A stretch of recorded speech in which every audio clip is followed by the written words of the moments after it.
बिस्मिल्लाहिर्रहमानिर्रहीम। अस्सलाम वालेकुम dear students, welcome to VU Rocky. तो जी डियर स्टूडेंट्स, आज की इस वीडियो में हम लोग देखेंगे CS302 digital logic design practical का जो सब्जेक्ट है उसकी जो पार्ट 2 हम लेके आए हैं। पार्ट 1 उम्मीद है आप लोगों ने देख लिया होगा, जिसके अंदर हमने देखे थे MCQs। और आज की इस वीडियो में हम लोग देखेंगे लॉन्ग क्वेश्चन। उसके अलावा हम लोग देखेंगे कि हमने इलेक्ट्रॉनिक वर्कबेंच जो हमारा सॉफ्टवेयर है जिससे हमने अपने लॉन्ग क्वेश्चन को सोल्व करना है, उसको हमने किस तरह से यूज़ करना है। और अगर किसी के पास आप में से इलेक्ट्रॉनिक वर्कबेंच नहीं है तो उसको डाउनलोड किस तरह से करना है। पेपर में जब आप लोग जाएंगे तो आपने पेपर स्टार्ट करने से पहले अपने अपने सिस्टम में चेक कर लेना है कि वहाँ पर इलेक्ट्रॉनिक वर्कबेंच है या नहीं है। अगर ना हुआ तो आप लोगों ने अपना जो उधर वहाँ पे आपके होंगे टीचर कोई भी, उनको कह के अपना सिस्टम आपने चेंज करवा लेना है। तो सबसे पहले हम लोग देखते हैं कि आपने इसको डाउनलोड किस तरह से करना है। हम सिंपली गूगल पे जाएंगे, वहाँ पे लिखेंगे इलेक्ट्रॉनिक वर्कबेंच, साथ लिख देंगे 5.12, इंटर करेंगे। हमारे सामने डिफरेंट वेबसाइट आ जाएगी, इसमें से कोई भी ओपन कर लें, फर्स्ट वाली कर लें, सेकंड वाली कर लें। हमें सेकंड वाली कर रहे हैं तो वहाँ से हम इसको करेंगे डाउनलोड। ये क्लिक कर दिया हमने, इसके ऊपर हमारे सामने ये इंटरफेस आ जाएगा। ये इलेक्ट्रॉनिक वर्कबेंच लिखा हुआ है, उसके बाद उसका इंट्रोडक्शन लिखा हुआ है। हम थोड़ा नीचे जाएंगे तो हमारे पास वहाँ पे डाउनलोड का ऑप्शन होगा, वहाँ पे हम क्लिक करेंगे डाउनलोड योर फाइल। ये कुछ टाइम आ रहा है यहाँ पे 10 सेकंड का, वो टाइम गुजरेगा तो फिर हमारी जो फाइल है वो डाउनलोड होगी।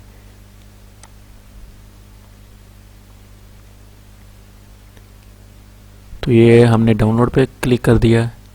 अब ये हमारी जो फाइल है वो डाउनलोड होना स्टार्ट हो चुकी है। इसको हमने डाउनलोड कर लिया।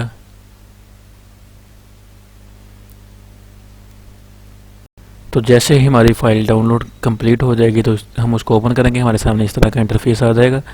यहाँ पे नीचे वाला जो ऑप्शन है इलेक्ट्रॉनिक वर्कबेंच 5.12, हम इसके ऊपर क्लिक करेंगे तो हमारे सामने 3 ऑप्शन आएंगे। एक EWB PDF, उसके बाद है EWB ट्यूटोरियल PDF, फिर उसके लास्ट पे है सेटअप। पहली जो 2 चीज़ें हमने इनको छोड़ देना है। जो लास्ट वाला सेटअप है इसके ऊपर हम क्लिक करेंगे तो हमसे ये परमिशन मांगेगा, हम इसको यस कर देंगे। फिर ये कुछ इस तरह से हमारे सामने इंटरफेस आ जाएगा। यहाँ से हम नेक्स्ट करेंगे, फिर अपनी यहाँ से लोकेशन सेलेक्ट करेंगे कि हमने इसको कहाँ पे रखना है अपने सिस्टम के अंदर। उसके बाद नेक्स्ट करेंगे, फिर नेक्स्ट करते रहना है, फिनिश कर देना है। और ये हमारा जो है इंस्टॉल हो गया इलेक्ट्रॉनिक वर्कबेंच। ये थोड़ा सा टाइम लेगा, यहाँ पे इंस्टॉल हो गया, हमने इसको फिनिश कर दिया। फिर हम अपना EWB है उसको ओपन करेंगे, इलेक्ट्रॉनिक वर्कबेंच, ये हमने इसको ओपन कर लिया।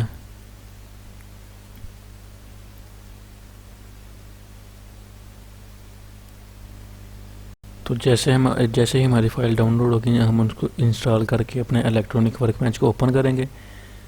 जब हम इसको ओपन कर लेंगे तो हमारे सामने कुछ इस तरह का इंटरफेस शो होगा। ये अब बड़ा नहीं हो सकता, इसको ऐसे ही आपको समझाना पड़ेगा। अब यहाँ पे देखें, सबसे पहले हमारे पास ये सोर्स वाला ब्लॉक है जिसके अंदर हमारे पास ये डिफरेंट आगे उसके पार्ट हैं।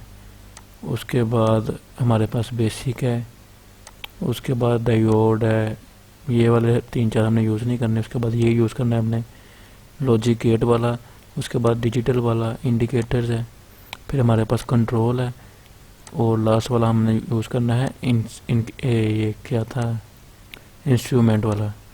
उसके बाद हम चलते हैं अपनी लैब की, जो लैब 1 की फ़ाइल है उसके ऊपर। लैब 1 हमारे पास सिर्फ यही है, हमारे पास उन्होंने बताया हुआ सॉफ्टवेयर के बारे में, उसका जो बेसिक चीज़ें हैं उनके बारे में। एक बार आपको वो भी दिखा देता हूँ मैं। ये देखें जी, ये वही पेज है जो मैंने अभी आपको ओपन करके दिखाया है इलेक्ट्रॉनिक वर्कबेंच का। वहाँ से देखें, इन्होंने बताया सोर्स है, सोर्स के आगे डिफरेंट पार्ट्स हैं। उसके बाद नेक्स्ट हमारे पास है, बाकी सारा कुछ पढ़ लेना है आपने, उसमें कुछ खास नहीं बताया। उसके बाद इंस्ट्रूमेंट है जो मैंने आपको भी लास्ट वाला दिखाया, उसके डिफरेंट पार्ट हैं। उसके बाद नेक्स्ट हमारे पास ये ऑन ऑफ वाला बटन है, ये इधर वाली साइड पे लगा है ऑन ऑफ वाला, ये कॉर्नर वाला, ठीक है। उसके बाद नेक्स्ट हमारे पास है, ये सारी चीज़ उन्होंने बताई हुई हैं। सबसे पहले सोर्स, फिर बेसिक, उसके बाद लॉजिक गेट, इंडिकेटर्स और इंस्ट्रूमेंट। ये जो 5 चीज़ें हैं, ये 5 टूल है इनमें, इस सॉफ्टवेयर में से इनको हमने मोस्टली यूज़ करना है। उसके बाद नेक्स्ट हमारे पास है बेसिक बटन है इलेक्ट्रॉनिक वर्क बेंच, वो हमने देख लिए। इंस्ट्रूमेंट के अंदर क्या क्या है, फिर इंडिकेटर्स के अंदर क्या क्या है, लॉजिक गेट्स है, उसके बाद बेसिक्स है, उसके बाद सोर्स है, उसके अंदर क्या क्या है, उसके बाद ये उसका टूल बार है, उसके अंदर क्या क्या चीज़ आ रही है। आपको साथ साथ बता देता हूँ कि कहाँ पे हम पहुँच रहे हैं। ये देखें उसका टूल बार आ गया, जिसके अंदर सबसे पहले हमारे पास ये वाला, अभी हमने ऊपर देखा ये क्या था, ये देखें इधर ही है सोर्स वाला हिस्सा, ये वाला हमारा, ठीक है। उसके बाद सेकंड ये, उसके बाद ये गेट वाला, ये वाला और ये लास्ट वाला, हमने इन 5 को ज़्यादा यूज़ करना है। इसे हम जूम इन जूम आउट करेंगे। उसके बाद ये हमारा ऑन ऑफ वाला बटन है। पेपर में आपको इससे मुतालिक MCQs आ सकते हैं। और इससे फिर अगर हमने अपनी लोकेशन को चेंज करना हो, फाइल को हॉरिजॉन्टल से वर्टिकल, वर्टिकल से हॉरिजॉन्टल, तो वो चीज़ें कर सकते हैं। नेक्स्ट उसके बाद ये देखें हमारे पास ये है, ये जो हमारा मोस्ट इम्पोर्टेंट है, लॉन्ग क्वेश्चन में आएगा, इसके ज़रिए से हम उसको सॉल्व करेंगे। ये मैं आपको सॉफ्टवेयर से समझाऊंगा कि ये क्या चीज़ है। उसके बाद ये हमारे पास एक इंडिकेटर है, बल्ब इसको कहते हैं हम। उसके बाद ये गेट्स हैं, एंड गेट, उसके बाद और गेट, उसके बाद ये नोट गेट है। फिर ये एंड के आगे हमने लगाया कॉम्प्लीमेंट, वो हमारे पास क्या बन गया, नैंड बन गया। और के आगे हमने जब लगाया वो नोर बन गया, एंड और नोर। तो इसी तरह ये साथ हमारे जो बूलियन अलजेब्रा के गेट हैं, आपने इनको देखना है, ठीक है। ये इधर बताया हुआ एंड और नैंड, फिर NOR gate, NOT gate, XOR gate, फिर एक्स नोर गेट, ठीक है। उसके बाद नेक्स्ट हमारे पास है, नेक्स्ट ये सारी चीज़ उन्होंने बताई कि हमें यहाँ से इसको कैसे लेके आएंगे नीचे, यानी कि सॉफ्टवेयर में बताता हूँ आपको। ये अब सोर्स वाला हमारे पास हिस्सा है, ये वाला सोर्स वाला, इधर से हमने इसको लेके जाना नीचे। तो हम क्या करेंगे, इसको माउस से सिलेक्ट करके ड्रैग करके नीचे ले जाएंगे। कोई और चीज़ लेके आनी है, ये वाली क्लॉक समझे लेके आना है, इसको भी ड्रैग करके नीचे ले आएंगे इस तरह से, ठीक है। और उसके बाद अगर हमने कोई गेट लेके आना है, गेट के ऊपर ऐसे क्लिक करेंगे, उसको ड्रैग करके नीचे ले आएंगे। उसके बाद कोई और गेट, इसी तरह से जो जो चीज़ हमें रिक्वायर्ड होगी हम उसको इसी तरह से लेके आएंगे नीचे। अब इसको इधर लेके आएँ, इसको इसके साथ मिला दिया, आउटपुट बन जाएगी। सिंपल, बस हमने क्लिक करना है यहाँ से और यहाँ तक ला के छोड़ देना है। इसको भी फर्ज करें इसके साथ अटैच करना है, ऐसे अटैच कर देंगे। तो नेक्स्ट हमारे पास है, ये उन्होंने वही बताया हुआ कि किस तरह से इसको अटैच करेंगे। हमने एक नोट गेट लिया, उसके बाद एक बल्ब लिया है, उन दोनों को आपस में अटैच कर दिया और VCC लिया उसके साथ, उसको अटैच कर दिया। फिर जब ऊपर से हम जोड़ को इसके ख़त्म करके नीचे लेके आएंगे, नीचे वाले के साथ अटैच करेंगे, तो जो हमारा ये बल्ब है ये ऑन हो जाएगा। उसके बाद नेक्स्ट हमारे पास है, नेक्स्ट उन्होंने कहा है कि name the following icons and state down their functions. अब आइकन का नाम बताना है हमने। ये आइकन का नाम हमारे पास अभी हमने देखा था क्लॉक है, ये देखें जी, यहाँ पे हम गए, ये वाला, इसको हम जब नीचे लेके आएंगे, इस पे राइट क्लिक करके कंपोनेंट प्रॉपर्टीज में जाएंगे, देखें हमारे पास आ गया क्लॉक प्रॉपर्टीज़। जो यहाँ पे नाम शो हो रहा है क्लॉक वाला, वो इसका नाम है। उसके बाद हमारे पास ये वाला है, इसको हम देखते हैं, इसका नाम है वोल्टेज सोर्स, ठीक हो गया। उसके बाद ये हमारे पास है, ये शायद ग्राउंड वाला होगा, ये हमारे पास है ग्राउंड, हाँ जी ठीक है, ग्राउंड ही है ये वाला। उसके बाद नेक्स्ट हमारे पास क्या है, ये ऑन ऑफ बटन है। उसके बाद ये जूम इन जूम आउट है, और जो ये लास्ट, इसके बाद बेसिक में हमारा ये डॉट, इसका नाम हमारे पास है कनेक्टर, ये हमारा कनेक्टर हो गया। उसके बाद एक हमारे पास रह गया ये वाला, ठीक है, ये इसका नाम है रोटेट, इससे हम रोटेट करेंगे, अपनी किसी भी चीज़ को रोटेट करना होगा। ये थी हमारी लैब 1। उसके बाद हम चलते हैं लैब नंबर 2 के अंदर। लैब नंबर 2 हमारे पास है बेसिक लॉजिक गेट्स एंड और एंड नोट गेट। इसके अंदर हमारे पास ये देखें, ये वही चीज़ है, कुछ भी समझाने वाली नहीं है। सबसे पहले इधर हमारे पास एंड गेट है, अभी देखें एक हमारे पास एंड गेट, उसके अंदर 2 इनपुट्स आ रही हैं, एक A आ रहा है यहाँ से, एक B आ रहा है। उन दोनों की जब 2 इनपुट होंगे तो उसकी एक आउटपुट आ जाएगी, जिसको हमने C का नाम दे दिया। फिर एंड का जो टेबल है वो किस तरह से होगा, पहले 2 0 2 1, फिर 0 1 और 0 1। अब इसकी आउटपुट कैसे आएगी? आउटपुट इसकी 1 तब आएगी जब हमारे पास दोनों ही इनपुट 1 होंगी, अदरवाइज जितने भी पॉसिबिलिटीज़ होंगी हमारे पास आउटपुट इसकी 0 ही रहेगी। ये यहाँ पे लिखा भी हुआ है, ये देखें, आपने साथ साथ रीडिंग भी कर लेनी है इनकी एक दफ़ा, जो लैब्स हैं आपकी नीचे बल्कि लिखा होगा यहाँ पे, the NAND gate work AND gate वाला है ये यहाँ पे लिखा हुआ है C=A.B, जिससे हमें पता चल रहा है कि जो हमारा एंड गेट है ये हमारा मल्टीप्लाई के ऊपर काम करता है। उसके बाद नेक्स्ट हमारे पास आ गया नैंड गेट।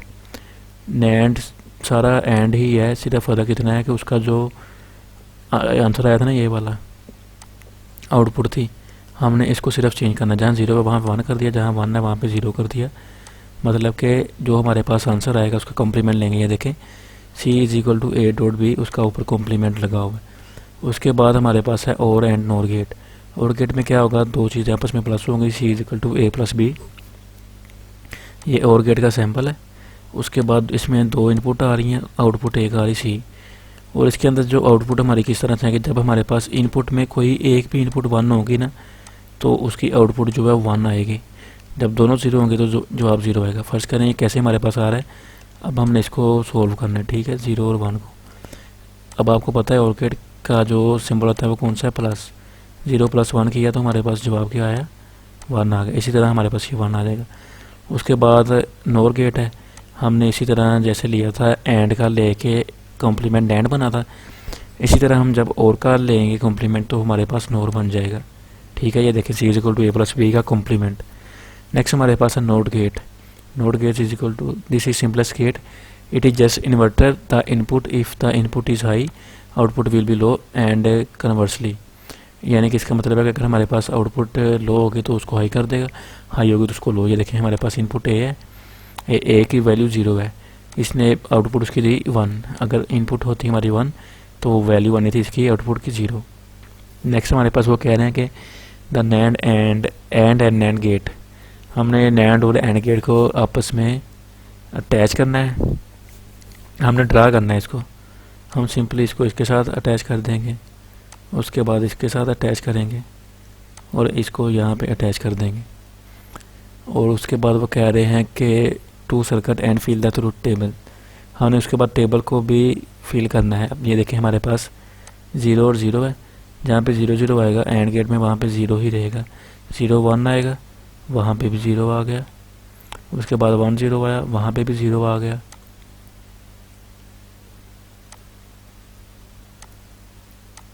और जहाँ पे 1 1 होगा वहाँ पे हमारे पास आंसर 1 आएगा। और उसका अगर कॉम्प्लीमेंट ले लेंगे नेक्स्ट, वो हमारे पास 0 का 1 आ गया। दिखाई नहीं जा रहा सही से इसके ऊपर, तो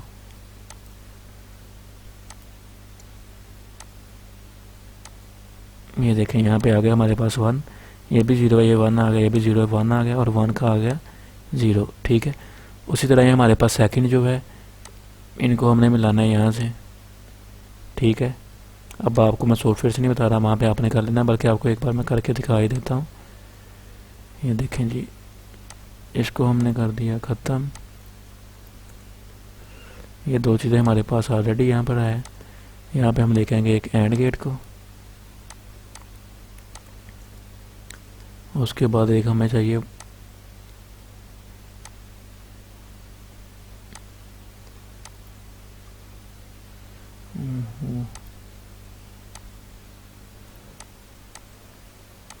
इसका नाम है हमारे पास रेड प्रोब, ठीक है।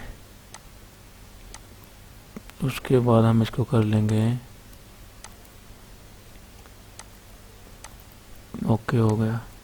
अब ये देखें हमने इसको अटैच कर दिया यहाँ से इसके साथ, उसके बाद इसको इधर अटैच कर दिया और इसको इधर अटैच कर दिया। अगर वो पेपर में आपको इस तरह कोई क्वेश्चन दे दें और कहें कि आउटपुट पे आपने अपनी आईडी शो करवानी है, तो आईडी आप कैसे शो करवाएंगे,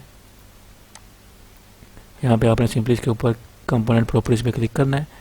फिर उसके बाद हमने जाना है लेबल वाले सेक्शन में, जहाँ पे लेबल होगा वहाँ पे हम अपनी आईडी लिख देंगे। फर्स्ट करें आपकी आईडी है BC2104222211, ऐसे जो भी आईडी होगी लिख के ओके करेंगे तो हमारी जो उसके ऊपर वो शो हो जाएगा, ठीक है। उसके बाद अगर आपने यहाँ पे इनपुट शो करवानी है, इनपुट के नेम शो करवाने हैं, यहाँ पे आपने लिख दिया ए। अगर ये नीचे लिखना है इनपुट, इसको भी कंपोनेंट प्रॉपर्टीज में जाके लेबल में जाएंगे, वहाँ से इसको बी कर देंगे। ठीक हो गया।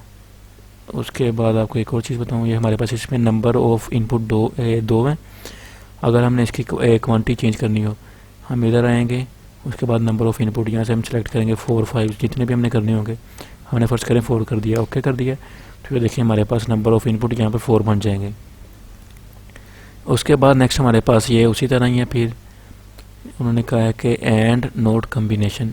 इसमें क्या है, एंड के आगे नोड लग जाएगा, हम इन दोनों को मिलाएंगे और फिर इसको मिला देंगे इसके साथ। ये पिछले दो जो इनपुट हैं ये सेम उसी के साथ अटैच हो जाएगी। फ़र्क सिर्फ इतना आएगा हमारे पास कि जहाँ पे हमारे पास वैल्यू 0 आएगी, ये नेक्स्ट इसमें से जब गुजरेगा तो वो 1 हो जाएगा, और जहाँ 1 होगा वो इसमें से गुजर के 0 हो जाएगा। इसके मुताबिक आपने ये टेबल भी फिल कर लेना है। नेक्स्ट हम चलते हैं लैब नंबर 3 के ऊपर। लैब नंबर 3 हमारे पास है डिजिटल लॉजिक लैब 3। इसके अंदर हमारे पास क्या है, कम्बिनेशन वाले सर्किट्स हैं। देखें हमारे पास ये सर्किट है, हमने इसको अब किस तरह से बनाना है। अब हमारे पास ए, पहले हम देखते हैं बी और सी को। बी और सी आपस में क्या हो रहे हैं, बी, ये देखें ये बी और सी के दरमियान कौन सा गेट लगा हुआ है, एंड गेट, यानी कि ये आपस में मल्टीप्लाई हो रहे हैं। लेकिन सी से पहले हमारे पास नोट गेट लगा हुआ है। इसका मतलब है कि सी की जो भी वैल्यू आएगी वो उसका उलट हो जाएगा, यानी कि उसका कॉम्प्लीमेंट आता रहेगा। पहले सी का हमने कॉम्प्लीमेंट लिया, फिर बी और सी को हमने एंड गेट लगा दिया, यानी कि दोनों को मल्टीप्लाई कर दिया। फिर जो बी और सी का हमारे पास यहाँ पे आउटपुट आएगी, उसको और ए की जो इनपुट है हमने इन दोनों को एंड गेट के साथ अटैच कर दिया, तो हमारे पास जो फाइनल आउटपुट है वो आ जाएगा। ठीक है, उन्होंने नीचे बताया भी है ए की वैल्यूज़, ये ए की वैल्यूज़ है, फिर बी की वैल्यू है, ठीक है, उसके बाद सी की वैल्यू है और जी की वैल्यू फिर उन्होंने कहा कि क्या आएगी। ये देखें तीनों 0 है, तो हमारे पास यहाँ पे 0 आ गया। अब यहाँ पे देखें ए 0, हम देखें यहाँ पे देखें हमारे पास लास्ट पे जो है और गेट है, यानी कि प्लस वाली जो वैल्यू, यानी कि आपस में जो हमारी तीनों इनपुट्स हैं ये प्लस होंगी। अब यहाँ पे देखें जहाँ जहाँ पे भी एक सिंगल 1 भी है वहाँ पे हमारा आंसर 1 आ रहा है, जहाँ पे 1 नहीं है वहाँ पे हमारा आंसर 0 आएगा। उसके बाद नेक्स्ट हमारे पास है क्या है, converting Boolean expression into circuit. ये हमारे पास एक्सप्रेशन की मैंने हमने इसका सर्किट बनाना है। किस तरह से हम बनाएंगे, ये देखें वाई और जी, वाई का कॉम्प्लीमेंट है। इधर हम सबसे पहले ऐसे इसको यहाँ पे हम लगाएंगे एक नोड गेट, उसके बाद यहाँ से एक आएगा हमारे पास जी, जी के अंदर हम लगाएंगे एंड गेट, फिर हम इन दोनों को अटैच करेंगे पहले, फिर जो उसका आंसर आएगा उसके बाद उसमें हम प्लस कर देंगे वाई को, उसके अंदर हमारे पास यहाँ पे आ जाएगा और गेट। ठीक है, उसके बाद इसी सर्किट को यूज़ करते हुए आपने आउटपुट का टेबल जो फिल कर देना है। नेक्स्ट हमारे पास फिर ये सेम उसी तरह ही है। पहले हम क्या करेंगे, ए डॉट बी करेंगे, यानी कि ए और बी है, इधर से ए आया इधर से ए, इन दोनों को हमने मिला के क्या बना दिया, हमारे पास यहाँ पे एक एंड गेट बन जाएगा। फिर उसी तरह सी का कॉम्प्लीमेंट लेंगे हम, उसके साथ हमारे पास ए से वैल्यू आएगी, इन दोनों को हम क्या लगाएंगे, एंड गेट लगा देंगे। फिर दोनों का जो आंसर आएगा हम इन दोनों को प्लस कर देंगे और गेट लगा के। उसके बाद इसी तरह इसका टेबल भी फिल कर देंगे आप लोग, जहाँ जहाँ पे ये इसके मुताबिक जो हमारा लास्ट वाला होगा ना सर्किट, ये देखें सेंटर में प्लस आ रहा है, तो मतलब कि और गेट के मुताबिक ये टेबल हमारा फिल होगा। बाकी आपने इसी तरह देख लेना। ये इंपॉर्टेंट चीज़ आगे आपको ये समझाता हूँ सॉफ्टवेयर से। फ़र्ज़ करें हमें कोई भी इस तरह का एक्सप्रेशन गिवन है, हमें कह रहे हैं कि बाय यूजिंग लॉजिक कन्वर्टर इसको आपने सिंप्लीफाई करना है, या फिर आपने कोई भी और इसकी चीज़ करनी है, यानी कि टेबल से डायग्राम में कन्वर्ट करना है, डायग्राम से टेबल में कन्वर्ट करना है, या फिर सिंप्लीफाइड टेबल या फिर सिंप्लीफाई एक्सप्रेशन। ये देखें मैंने कोई पुरानी एक असाइनमेंट ली हुई है जिसके अंदर हमारे पास क्वेश्चन गिवन है, मैं वहाँ से आपको क्वेश्चन लेके सोल्व करवाऊँगा। पहले हम क्वेश्चन को सही फॉर्म में लिख लेते हैं, ए बी ब्रैकेट सी का कॉम्प्लीमेंट, उसके बाद प्लस डी कॉम्प्लीमेंट है ब्रैकेट 1, फिर प्लस हमारे पास आ गया ई कॉम्प्लीमेंट, एफ कॉम्प्लीमेंट, फिर प्लस ए कॉम्प्लीमेंट उसके साथ एफ है, फिर ब्रैकेट बी कॉम्प्लीमेंट उसके साथ प्लस हमारे पास एफ आ गया, फिर प्लस है हमारे पास ई एफ, फिर plus C D into A complement plus E complement, फिर ब्रैकेट बंद है, फिर प्लस हमारे पास है ए का कॉम्प्लीमेंट और एफ का कॉम्प्लीमेंट। अब ये हमें गिवन है एक्सप्रेशन। हमने सबसे पहले क्या किया, इसको कॉपी कर लिया। उन्होंने कहा you are required to draw the NAND base circuit diagram for the given Boolean expression using electronic work bench. Logic converter आगे लिखा हुआ है, हमने इसको यूज़ करते हुए इस क्वेश्चन को सोल्व करना है। ये पेपर में आपको हर एक स्टूडेंट को ये क्वेश्चन पेपर में एक क्वेश्चन ज़रूर आएगा, तो आपने इसको अच्छे से देखना है कैसे सोल्व करना है। सबसे पहले हम जाएंगे इंस्ट्रूमेंट में। उस इंस्ट्रूमेंट में जाने के बाद जो लास्ट वाला है ये हमारा है लॉजिक कन्वर्टर, इसको हम ड्रैग करके नीचे ले आएंगे। फिर इसके ऊपर हम डबल क्लिक करेंगे,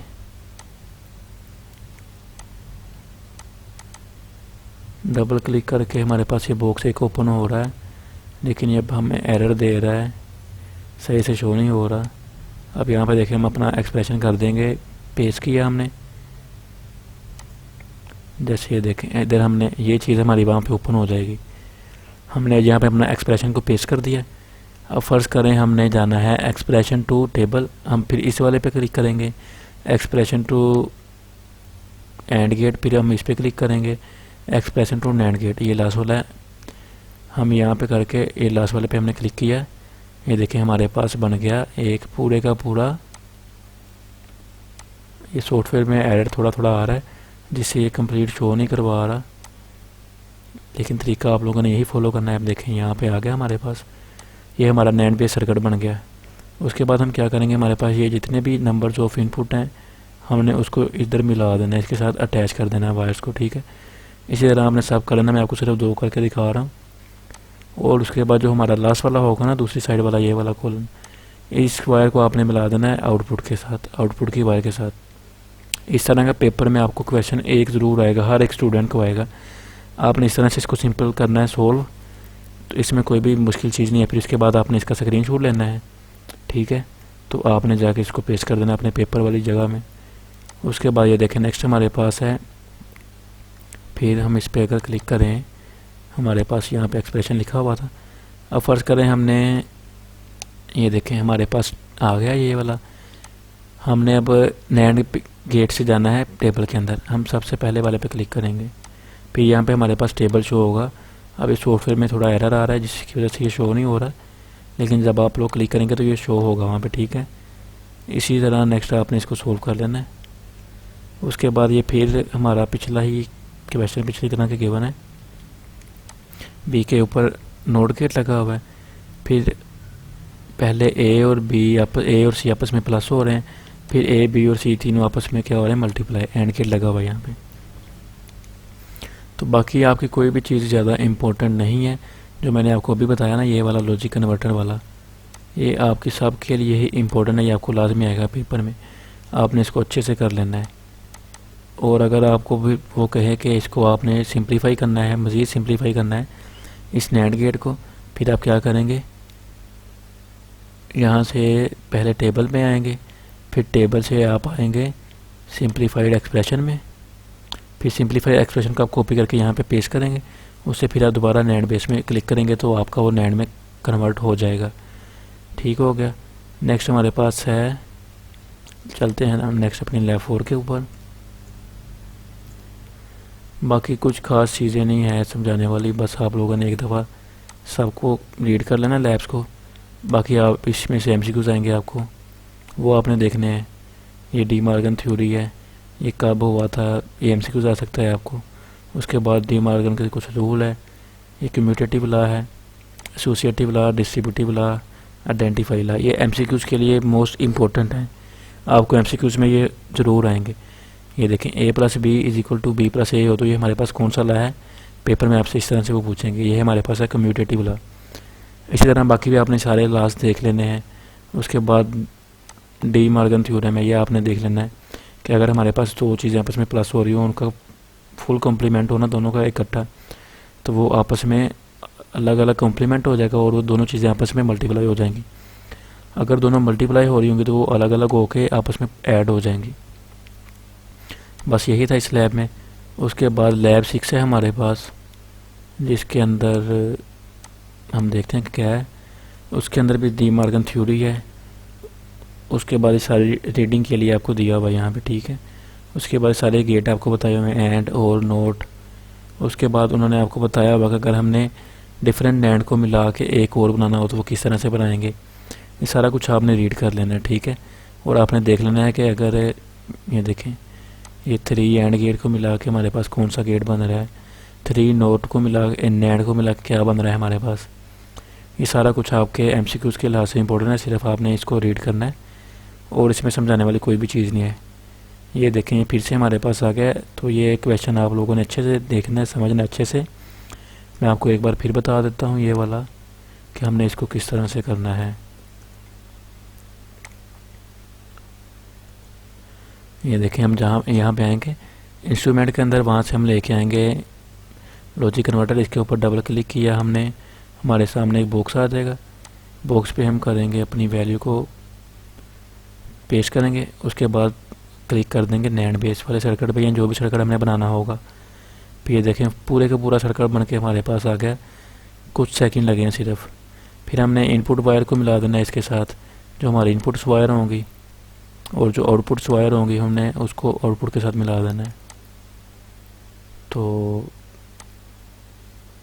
ठीक है, ये अब हमारे पास सॉफ्टवेयर का ही एरर आ रहा है, जिसकी वजह से ये आपस में सही नज़र नहीं आ रहा। बाकी आप लोगों ने देखना, तरीका आप लोगों का यही सेम होगा। आपकी वैल्यूज जो आगे पीछे हो सकती हैं। नेक्स्ट, बाकी हमारे पास जितनी भी लैब्स हैं आपने उनको अच्छे से रीड करना है, उधर समझाने वाली कोई भी खास चीज़ नहीं है। उसके बाद ये नेक्स्ट हमारे पास है लैब नंबर 6, जिसके अंदर है के मैप। अब के मैप आप लोगों ने देखना है किस तरह से। ये आपका CS 302 के हैंड आउट है, जो उसमें लेक्चर नंबर 10 के अंदर के मैप है। वो आपने सारी रीडिंग करनी है कि के मैप के अंदर कितने सेल्स होते हैं, सेल्स हम किस तरह फाइंड करते हैं। सेल्स फाइंड करने का तरीका है 2 की पावर लेनी है। अगर हमारे पास 2 वैल्यूज़ हैं, 2 की पावर हम लेंगे 2, हमारे पास आ गया 4, तो हमारे पास 4 सेल्स बनेंगे। इसी तरह अगर 3 होंगी तो 8 आ जाएंगे, 4 होंगे तो 16 आ जाएगा। बाकी सारा इसी तरह से। फिर के मैप बना के उसके बाद हमने उसकी ग्रुपिंग किस तरह करनी है, ये सारा कुछ आपके हैंड आउट्स में मौजूद है। लेक्चर नंबर 10 आप रीड करना, वहाँ से आपको समझ आ जाएगी। उसके बाद है मिनटर्म और मैक्सटर्म। ये मिनटर्म और मैक्सटर्म ये भी हमारा के मैप के अंदर ही आ जाएगा। ये देखें, when the minterm is true. आप लोगों ने ये दोनों चीज़ों में फ़र्क याद रखना है, मिनटर्म क्या है और मैक्सटर्म क्या है। जब हमारी चीज़ें आपस में,